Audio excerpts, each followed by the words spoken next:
दोस्तों, इस वीडियो में हम बात करने वाले हैं मसूर की फसल के बारे में।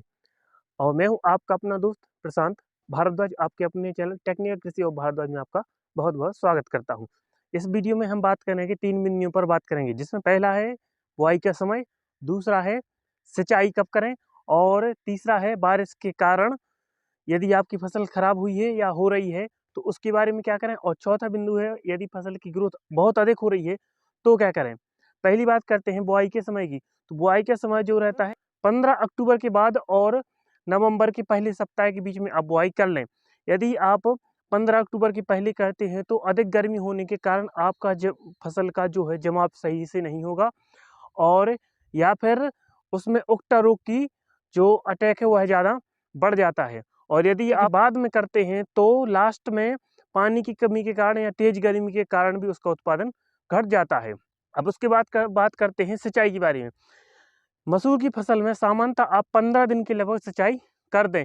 यदि इसके पहले करते हैं तो मसूर की फसल की अच्छी तरह ग्रोथ नहीं हो पाती है, और यदि आप 15 दिन के बाद करते हैं तो अधिक पानी के कारण आपकी मसूर की फसल खराब हो सकती है, क्योंकि बड़े पौधे में पानी ज़्यादा लगने से मसूर की फसल जल्दी खराब होती है, जबकि छोटा पौधा अधिक पानी को बर्दाश्त कर लेता है। तो बात करते हैं यदि आपकी मसूर की फसल की बहुत अधिक ग्रोथ हो रही है, या कहें तो बारिश के कारण बहुत अधिक ग्रोथ हो गई है और आपका जो मसूर की फसल है खेत में लौटने लगी है या पौधे गिरने लगे हैं, तो इससे उत्पादन घटता है। इसके लिए आपको एक विकल्प है जिसमें आप लोहेसन का उपयोग कर सकते हैं। लोहेसन जिसमें क्लोमेक्ट क्लोराइड होता है, इसका आप प्रति एकड़ में 300 से 400 ml प्रति एकड़ का स्प्रे कर सकते हैं। इससे आपकी मसूर की जो फसल की ग्रोथ रुक जाएगी और आपकी वही जो एनर्जी पौधे की है वो अपने फूल और फल में लगा देगा। लेकिन कोशिश करें किसी भी प्रकार के स्प्रे का फूल की अवस्था में स्प्रे ना करें, इससे हो सकता है नुकसान हो सकता है। इसके बाद या इसके पहले कर सकते हैं। और पांचवा बिंदु, दूसरी सिंचाई कब करें। दूसरी सिंचाई आपको सामान्यतः मसूर की फसल में फूल आने से पहले नहीं करनी चाहिए, फूल आने के बाद में करनी चाहिए। यदि आपको कोई लॉस होता है तो कुछ ज़्यादा लॉस भी नहीं हो पाता, और इससे आपके दाने का भराव अच्छा हो जाता है और लास्ट में पानी की कमी भी नहीं होती। आपकी जब मसूर की फसल 15 दिन से अधिक समय की हो जाए, इसके बाद यदि आप सिंचाई करते हैं तो उसमें बहुत ज़्यादा ग्रोथ भी होती है। यदि आप अपनी मसूर की फसल की ग्रोथ करना चाहते हैं तो 15 दिन के बाद 25 दिन के पहले सिंचाई कर सकते हैं।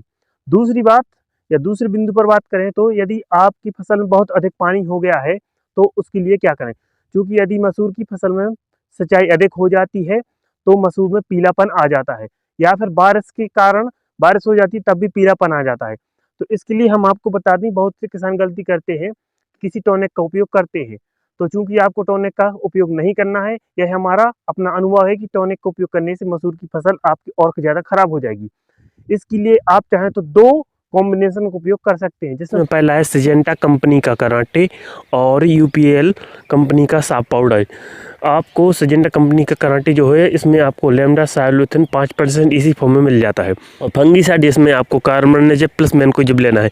आप इन दोनों कॉम्बिनेशन में से किसी भी कंपनी का सेलेक्ट कर सकते हैं, और आपको जो है कराटे यह प्रति लीटर 2 ml का उपयोग करना है। 15 लीटर में आप 30 ml का उपयोग कर सकते हैं। और जो फंगीसाइड है इसका आपको प्रति लीटर 3 ग्राम का उपयोग करना है।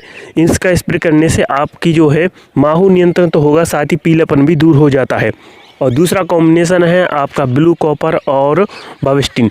ब्लू कॉपर में जिसको आपको कॉपर में ऑक्सीक्लोराइड मिल जाता है, या आप किसी भी कंपनी का ले सकते हैं। इसके साथ आपको लेना है बाविस्टिन। आपको ब्लू कॉपर प्रति एकड़ 400 ग्राम का उपयोग करना है। आपको बता दें कि ब्लू कॉपर और बाविस्टिन यह उकथन पर बहुत अच्छा नियंत्रण रखता है। और यदि आपकी फसल चाहे चना की फसल हो या मसूर की, आप किसी भी फसल में इनका उपयोग कर सकते हैं। यह दोनों ही उकथन नियंत्रण और पीलापन को दूर करते हैं, साथ ही यह बैक्टीरियासाइड भी की तरह भी कार्य करते हैं।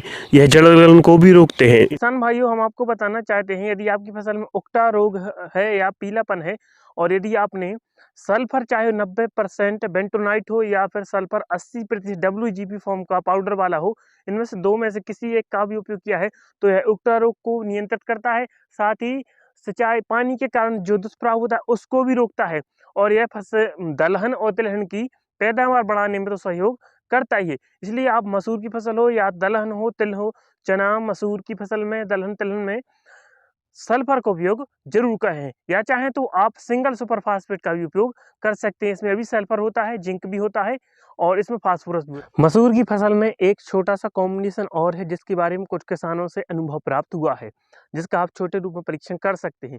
यदि बारिश के कारण या अधिक पानी के कारण आपकी मसूर की फसल में पीलापन आ गया है, तब आप जिंक का स्प्रे कर सकते हैं। क्योंकि जिंक का स्प्रे तो आप यदि पीलापन नहीं है तब भी कर सकते हो। यह सभी फसलों का पैदावार बढ़ाने में सहयोग करता है। यह फसल में क्लोरोफिल की मात्रा को बढ़ा देता है। यदि आपकी मसूर की फसल में पीलापन है या अधिक बारिश, अधिक सिंचाई के कारण जो मसूर की फसल खराब हो रही है, उसमें आप जिंक का स्प्रे कर दें। जिंक चाहे तो आप चिलिटेड जिंक ले सकते हैं, जो कि तलवार जिंक ले सकते हैं। यह प्रति एकड़ लगभग 100 से 150 ग्राम स्प्रे कर सकते हैं।